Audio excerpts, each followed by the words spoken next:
네, D02.2 코드는 이제 기관지나 폐에서 이제 발견된 종양이 제자리암 등급, 상피암 등급으로 판정이 되었을 때 이제 부여되는 코드고, 이 폐는 두 개가 있기 때문에 이제 우측 폐냐 왼쪽 폐냐에 따라서 이 세부 분류 번호가 더 이제 붙게 되는 경우도 있고, 뭐 좌우를 명시하지 않은 경우에는 상세 불명으로 이렇게 이제 판정이 되기도 합니다. 그래서 병원마다 이제 분류 코드를 쓰는 거는 의사 선생님이 진단서를 써줄 때 그때 이제 부여가 되는 거기 때문에 뭐 어느 정도의 규칙은 있지만 담당 의사가 이제 이렇게 그 어떤 코드를 사용할 것인지는 이제 담당 의사가 결정을 하게 되는 거고, D02.2 이 코드는 어쨌든 폐에서 발견된 제자리암, 제자리암 관련된 코드입니다. 이제 소개해드릴 사례는 D02.2 진단을 받은 이제 환자의 이제 폐암 손해사정 진행 건인데, 이렇게 이제 우측 폐 제자리암 D02.2, 여기는 이제 우측이라고 명시가 돼 있어서 공이 하나 더 붙은 거고요. D02.2 진단을 받은 사례입니다. 그래서 그 수술을 하셨고 조직병리 검사 결과 폐 제자리암종으로 진단이 되었다, 이런 내용이 있고요. 그다음에 병리 검사 결과를 보면은 이 서류는 이제 병리 전문의가 작성을 하는 건데, 우측 폐에서 이제 제거한 종양이 이제 아데노카시노마라는 이제 선암으로 확정이 되었고, 이제 제자리암으로 이제 확정이 되었습니다. 여기에 이제 아주 중요한 내용이 있는데, 이 병리 병기 P가 이제 패솔로직 해서 병리 병기를 의미하는 건데, TIS는 이제 튜머 인사이투 해서 제자리암 진단이면서, 여기 노드 이 림프에 전이는 없다, 이렇게 돼서 최종적인 병리 병기는 이제 폐 제자리암이다, 이렇게 이제 나와 있습니다. 그래서 뭐 암으로 진단된 내용은 없습니다. 그래서 뭐 폐암 같은 경우에는 C 코드가 부여되고, 뭐 병명에도 폐암이나 폐악성 신생물, 뭐 폐악성 종양, 뭐 이런 식으로 병명이 부여되면서 이제 C34로 시작하는 그러한 종류의 코드를 받게 됩니다.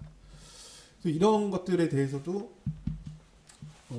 이제 암이 아니기 때문에 이 암에 해당한다는 이제 명확한 증명과 함께 이제 진행을 해야 되는데, 이런 이제 암진단금 청구권에서 이제 뭐 가입자가 암으로 주장을 해도 이제 부지급으로 이렇게 떨어지게 되는데, 우선적으로 뭐 의학적으로 이제 암이 아니기 때문에 뭐 주치의를 찾아가서 이 암이 아니라는 확정적인 뭐 소견이나 뭐 진단서 이런 것들을 이제 추가적으로 받는다거나, 요 사례처럼 이 대학교 병원, 다른 대학교 병원에 이제 의뢰를 해서 이게 암이 맞느냐, 그러면은 애초에 이제 발행된 서류 자체가 암으로 되어 있었던 내용이 없었기 때문에 당연히 의료자 자문을 하게 되면 암이 아니라고 나오게 되죠. 그래서 이 사례 같은 경우에도 이제 아데노카시노마 인사이투, 그래서 폐 선암인데 제자리암으로 확인이 됐고, D02.2 코드이면서 이 형태학적 분류 코드는 그 종양의 성질에 따라서 이제 부여하는 코드인데, M8140/2, 여기에 이제 /2 분류가 되면은 D00에서 D09 사이로 질병 코드가 코딩됩니다. 그래서 여기에 이제 /2 분류가 됐기 때문에 D00에서 09 사이에서 이제 폐를 의미하는 D02.2 코드가 이제 부여가 되는 거고요. 그다음에 TNM 병기 또한 이제 제자리암이고, 뭐 상피암이랑 같은 용어입니다. 그리고 스테이지는 이제 뭐 1기, 2기 이런 병기를 얘기하는 건데, 여기에서는 0기 해서 제자리암 소견으로 최종 확인이 돼서 처리 결과는 부지급이다, 이렇게 이제 나오게 되는 것이죠. 네.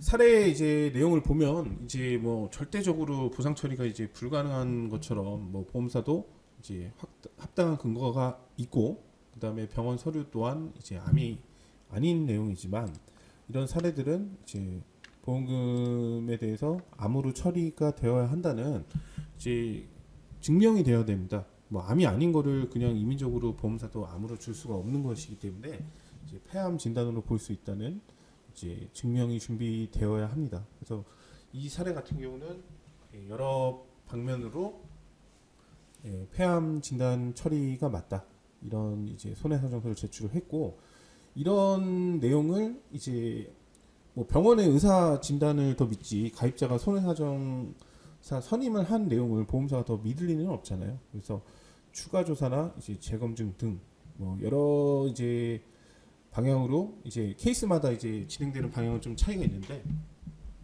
이 과정에서 굉장히 많은 기간이 좀 지연이 됩니다. 하지만 이제 뭐 입증한 내용이랑 진행 과정에서의 효과적인 대응이 올바르게 이제 잘 진행이 된다면 좋은 결과를 얻을 수가 있습니다. 그래서 이 사례의 경우에도 D02 코드로 진단이 됐고 이런 의료자문 결과도 있는 상태에서 이제 손해사정사 선임을 통해서 이제 그 폐암 기준의 진단비, 수술비 등이 최종적으로 가입자에게 처리가 된 사례입니다. 쉽지 않은 분쟁입니다. 그리고 시간도 굉장히 오래 걸릴 수도 있고 뭐 사례마다 좀 다르지만 하지만 이제 서류 접수 전부터 폐암 진단에 합당하다는 이제 여러 내용 진단서로 되는 것은 아닙니다. 뭐 진단서 C3사를 받았어도 동일한 결과가 나오게 됩니다. 왜냐하면은 병리 검사 결과가 이제 상피내암, 지자리암이었기 때문에 그래서 진행 과정에서도 여러 가지 이제 아주 효과적인 대응이 되어야 성공의 가능성이 있습니다.